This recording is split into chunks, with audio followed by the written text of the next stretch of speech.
Hello everyone, स्वागत है आपका हमारे यूट्यूब चैनल में। और आज हम एक इम्पॉर्टेंट क्वेश्चन यहाँ पे डिस्कस करने वाले हैं। ये क्वेश्चन है केमिकल बॉन्डिंग से रिलेटेड, जो पूछा गया था नेट दिसंबर 2016 में।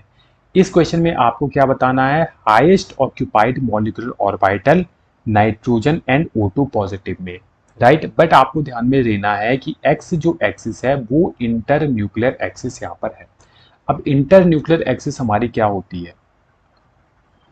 इंटर न्यूक्लियर एक्सिस वो होती है कि जिस एक्सिस के अलोंग हमारा बॉन्ड का फॉर्मेशन होता है। ठीक है, बॉन्ड फॉर्मेशन।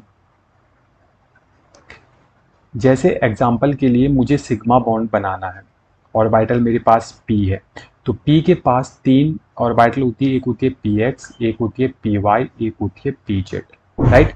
मुझे सिग्मा बॉन्ड बनाना है। आपको पता है कि जब सिग्मा बॉन्ड बनेगा, ये माना मेरी x एक्सिस है, ये x एक्सिस है, तो इसमें क्या होगा? px ऑर्बिटल इन्वॉल्व होंगी, क्योंकि यहाँ पे हेड टू हेड क्या होती है? ओवरलैपिंग होती है। और हेड टू हेड ओवरलैपिंग केवल px में होगी, तो यहाँ पे आ जाएगा minus minus plus and plus. तो यहाँ पे इस प्रकार से हमारा बन जाएगा, यहाँ पे प्लस और यहाँ पे भी प्लस। ये बन गया मेरा सिग्मा px। अगर मेरी क्या है? x axis inter nuclear axis है। मान लेते हैं मेरी इंटर न्यूक्लियर एक्सिस क्या है? z है, तो हम बोलते हैं कि भाई ये z एक्सिस है, ये भी क्या है? z एक्सिस है। तुम्हें सिग्मा बॉन्ड का फॉर्मेशन करना है, तो अब p की कौन सी ऑर्बिटल इन्वॉल्व होगी? p की होगी pz ऑर्बिटल, pz ऑर्बिटल। यहाँ पे हुई थी px, यहाँ पे होती px, यहाँ पे pz ऑर्बिटल इन्वॉल्व होगी, और ये मिल करके क्या बनाएगी? यहाँ पे सिग्मा pz।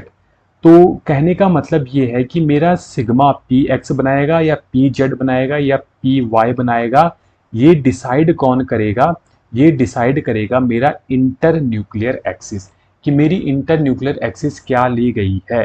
तो आपको ध्यान में रखना है कि अगर x एक्सिस मेरी इंटर न्यूक्लियर एक्सिस है, तो px जो ऑर्बिटल है ये मेरा सिग्मा बॉन्ड का फॉर्मेशन करने वाली है। अगर आपने इतना ध्यान में रख दिया तो ये क्वेश्चन यहीं पे सॉल्व हो जाएगा हाफ, राइट। तो अब हम आगे बढ़ते हैं इस क्वेश्चन में। तो सबसे पहले बच्चों हमें क्या बताना है? अगर मुझे हाईएस्ट ऑक्यूपाइड मॉलिक्यूलर ऑर्बिटल देखने हैं तो मुझे एमओटी डायग्राम बनाना होगा। किसका? पहला बनाते हैं हम नाइट्रोजन का। नाइट्रोजन की बात करें तो नाइट्रोजन के पास कितने इलेक्ट्रॉन होते हैं? 7। कितने एटम है? 2 एटम है, तो 7 + 7 यानी कि 14 इलेक्ट्रॉन यहाँ पे प्रेजेंट हो जाएंगे। अगर मेरे 14 इलेक्ट्रॉन हैं तो यहाँ पे क्या होगी बच्चों? ऑर्बिटल में मिक्सिंग होगी। और अगर मेरी ऑर्बिटल में मिक्सिंग होगी तो मेरा जो मॉलिक्यूलर ऑर्बिटल डायग्राम है वो कैसा बनेगा? तो सबसे पहले इसका हम इलेक्ट्रॉनिक कॉन्फ़िगरेशन लिख लेते हैं। 1s2, 2s2 एंड 2p3 ले लेते हैं, राइट। तो मॉलिक्यूलर ऑर्बिटल डायग्राम हमें जब क्वेश्चन को सॉल्व करना है तो हम जनरली किसका बना लेते हैं भाई? जो वैलेंस सेल इलेक्ट्रॉन हमारा है, यानी कि 2p3 का। तो यहाँ पे हम नाइट्रोजन लिख लेते हैं। यहाँ पे नाइट्रोजन, इसके वैलेंस सेल में भी 3 इलेक्ट्रॉन है और इसके वैलेंस सेल में भी 3 इलेक्ट्रॉन है, राइट। तो अब हम इसके क्या बना देते हैं? यहाँ पे एटॉमिक ऑर्बिटल बना देते हैं नाइट्रोजन के।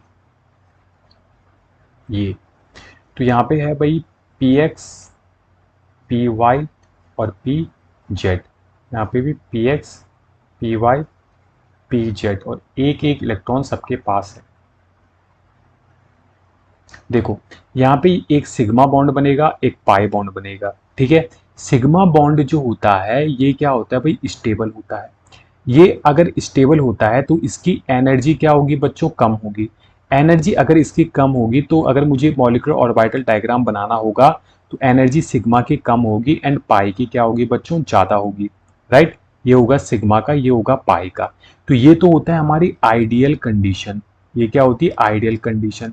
लेकिन 14 से जब कम इलेक्ट्रॉन्स होते हैं तो उसमें क्या होती है? हमारी मिक्सिंग होती है। या 14 के बराबर इलेक्ट्रॉन हो या 14 से कम हो तो यहाँ पे मिक्सिंग होगी। मिक्सिंग क्या होगी? ये जो पाई ऑर्बिटल है ये क्या आ जाएगा? नीचे आ जाएगा सिग्मा के। सिग्मा के नीचे आ जाएगा। बस आपको यही ध्यान में रखना है कि अगर मेरा जो इलेक्ट्रॉन है वो क्या है बच्चों? 14 के इक्वल है, या तो 14 के इक्वल है या 14 से कम है, तो उस केस में मिक्सिंग होगी। और आपको ध्यान में क्या करना है कि सिग्मा होता है स्टेबल। स्टेबल होने के कारण इसकी एनर्जी होती है कम। आइडियल केस क्या होना चाहिए? सिग्मा नीचे होना चाहिए, पाई ऊपर होना चाहिए। बट अगर मिक्सिंग हो रही है तो पाई नीचे चला जाएगा। तो आपको सबसे पहले यहाँ पे क्या बनाना है, पाई बनाना है, राइट। और उसके ऊपर क्या बनाना है, यहाँ पे सिग्मा बनाना है। ये केवल बॉन्डिंग ऑर्बिटल में ही मिक्सिंग होगी, राइट। तो अगर मेरे ये क्या है, आइडियल कंडीशन में बॉन्डिंग ऑर्बिटल है, तो एंटी बॉन्डिंग क्या होगा भाई, ये और इसके ऊपर क्या होगा, हमारा सिग्मा होगा, राइट। तो यहाँ पे भी एंटी बॉन्डिंग में कोई मिक्सिंग नहीं होगी, ऊपर क्या होगा, पाई, देन उसके ऊपर क्या होगा, सिग्मा। अब एटॉमिक ऑर्बिटल के नीचे वाले ऑर्बिटल को क्या कहते हैं, हम इनको कहते हैं हम bonding molecular orbital, bonding molecular orbital. और एटॉमिक ऑर्बिटल के ऊपर मेरे मॉलिक्यूलर ऑर्बिटल, इनको बोलते हैं एंटी बॉन्डिंग मॉलिक्यूलर ऑर्बिटल। ठीक है, समझ में आ गया, ओके। यहाँ पे 3 इलेक्ट्रॉन, यहाँ पे 3 इलेक्ट्रॉन, टोटल कितने हैं, 6 इलेक्ट्रॉन हमें यहाँ पे फिल करने हैं। तो 1 2 3 4 5 एंड 6 कर दिए, ओके। ठीक है, तो N2 जो मॉलिक्यूल है उसका हमने मॉलिक्यूलर ऑर्बिटल डायग्राम बना दिया है।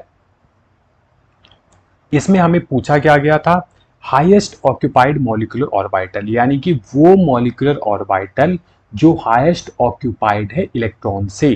तो हाईएस्ट ऑक्यूपाइड कौन सा है, ये वाला है ना, हाईएस्ट ऑक्यूपाइड, ओके। तो ये कौन सा ऑर्बिटल है, मैंने क्या बोला था, ये है हमारा सिग्मा ऑर्बिटल। अब सिग्मा कौन बनाएगा, P X, P Y, P Z, ये डिपेंड करता है इंटरन्यूक्लियर एक्सिस कौन सी है। अगर आपको क्वेश्चन में गिवन है तो आपको वही इंटरन्यूक्लियर एक्सिस माननी है। एक्स एक्सिस है तो सिग्मा कौन बनाएगा, एक्स बनाएगा, यानी कि सिग्मा एक्स। और सिग्मा एक्स कौन सा, ये क्या है, 2 सेकेंड वाला है, यानी कि मैं कह सकता हूं 2px, राइट। तो ये जो सिग्मा बनाएगा वो कौन सा बनाएगा, 2px बनाएगा। और ये जो है हमारा क्या है, हाईएस्ट ऑक्यूपाइड मॉलिक्यूलर ऑर्बिटल है, यानी कि वो ऑर्बिटल जिसकी एनर्जी सबसे ज़्यादा है और उसमें सबसे ज़्यादा क्या है, इलेक्ट्रॉन्स प्रेजेंट है, हाईएस्ट ऑक्यूपाइड वो है। तो यहाँ पे ये 2 ही हमारे ऑक्यूपाइड ऑर्बिटल है, ये तो अनऑक्यूपाइड है ना, इनमें तो कोई भी इलेक्ट्रॉन्स नहीं है। तो ये ऑक्यूपाइड है, और इन ऑक्यूपाइड में हाईएस्ट एनर्जी किसकी है, सिग्मा की, राइट। और सिग्मा कौन बना रहा है, 2px। तो सिग्मा बना रहा है 2px, यानी कि ऑप्शन ए हमारा करेक्ट हो जाएगा। बट अभी हमें क्या देखना है, O2 पॉजिटिव का भी देखना है। तो चलिए O2 पॉजिटिव का भी हम मॉलिक्यूलर ऑर्बिटल डायग्राम बना देते हैं। यह है O2 पॉजिटिव, कैसे बना होगा, एक ऑक्सीजन रहा होगा प्लस एक ऑक्सीजन के ऊपर पॉजिटिव चार्ज रहा होगा। ऑक्सीजन के पास कितने इलेक्ट्रॉन होते हैं, 8, प्लस इस ऑक्सीजन के पास भी 8 इलेक्ट्रॉन होने चाहिए थे, बट एक इलेक्ट्रॉन चला गया, तभी तो पॉजिटिव चार्ज आएगा, यानी कि 7। टोटल इलेक्ट्रॉन कितने हुए हमारे, 15 हो गए। तो यहाँ पे इलेक्ट्रॉन क्या है, 14 से ज़्यादा है, 14 से ज़्यादा है, तो यहाँ पे नो मिक्सिंग। अगर नो मिक्सिंग है तो यहाँ पे कौन सी कंडीशन होगी बच्चों, आइडियल कंडीशन होगी। अब इसका इलेक्ट्रॉनिक कॉन्फ़िगरेशन क्या होगा, यहाँ पे देखो, चलो ऑक्सीजन और यहाँ पे O पॉजिटिव का ले लेते हैं। इसका इलेक्ट्रॉनिक कॉन्फ़िगरेशन मैं लिख लेता हूँ, 1s2 2s2 एंड 2p4। यहाँ पे 1s2 2s2 एंड 2p3। 3 क्यों, क्योंकि एक इलेक्ट्रॉन यहाँ से चला गया है। हम यहाँ पे क्या करेंगे, केवल जो यहाँ पे आउटर मोस्ट ऑर्बिटल है उसको ही कंसीडर करेंगे, 2p वाली को। तो यहाँ पे बना दिया मैंने ये 1 2 3, इसके पास है 4 इलेक्ट्रॉन, जबकि इसके पास 1 2 3 है, राइट। तो यहाँ पे कोई भी मिक्सिंग नहीं होगी, आइडियल होगी। तो आइडियल के केस में सिग्मा जो है नीचे होता है, पाई क्या होता है, ऊपर होता है। ये यहाँ पे क्या होगा, पाई और सिग्मा, ऊपर तो जैसे है वैसे ही रहने वाला है, राइट। तो ये क्या सिग्मा बॉन्ड है, ये क्या है हमारा पाई बॉन्ड है, ये हमारा पाई स्टार हो जाएगा, ये हमारा सिग्मा स्टार हो जाएगा। इलेक्ट्रॉन्स यहाँ पे फिल कर लेते हैं, यहाँ पे कितने हैं, 4, यहाँ पे कितने हैं, 5 6 7, टोटल है 7 इलेक्ट्रॉन। तो 1 2 3 4 5 6 एंड 7।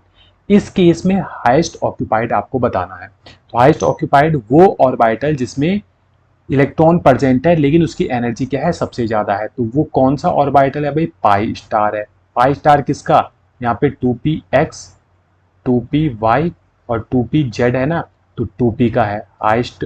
पाई स्टार है किसका, 2p का। तो ऑप्शन ए हमने सही आंसर लगाया था। तो यहाँ पे हमने प्रूफ कर दिया कि भाई ऑप्शन ए ही हमारा क्या है, करेक्ट आंसर है। तो इस प्रकार से इन क्वेश्चंस को हमें सॉल्व करना है। ये काफी इंपॉर्टेंट क्वेश्चन है। आपको ध्यान में क्या रखना था कि एक्स एक्सिस को हमको इंटरन्यूक्लियर एक्सिस यहाँ पे कंसीडर करना है। और बाय कन्वेंशन हम क्या करते हैं, जेड एक्सिस को ही इंटरन्यूक्लियर एक्सिस मान लेते हैं। लेकिन अगर हम यहाँ पे क्वेश्चन में ध्यान नहीं देते तो हमारा पूरा क्वेश्चन यहाँ पे गलत हो जाना था, राइट। तो उम्मीद है ये क्वेश्चन आपको समझ में आया होगा। और अभी तक आपने अगर हमारे चैनल को सब्सक्राइब नहीं किया है तो प्लीज़ हमारे चैनल को जरूर लाइक शेयर एंड सब्सक्राइब कीजिएगा। मिलते हैं नए क्वेश्चन में नए कॉन्सेप्ट के साथ।